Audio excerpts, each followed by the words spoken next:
Hello again, and today we're in Mark chapter 10. Mark chapter 10 is really the end of the section of Jesus' ministry as we're about to go into the Passion Week, the last week of Jesus' life, starting in chapter 11.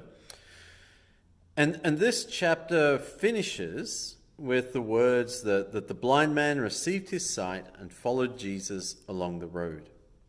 It ends with someone following Jesus. And I told you yesterday that this whole section is really about Peter identified Jesus as the Messiah. And then the question is, who's going to follow him? And we see this idea again coming up as Jesus once more points to children and says, you need to be like children in your faith. He then has an interaction with a rich man who has everything that a person could want.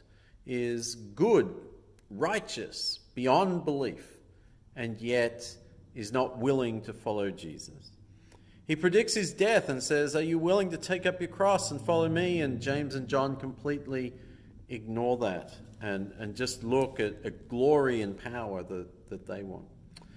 And so I think the question for us as we look through all this is to recognize that there is a cost to following Jesus. And sometimes in our culture, as we get used to a Christian country, we get used to our society supporting our values, and that's changing. Less and less as a percent of the population are Christian, and there's more and more of a cost to following Jesus. And we need to be willing to do that, not complaining about it, but just recognizing this new reality.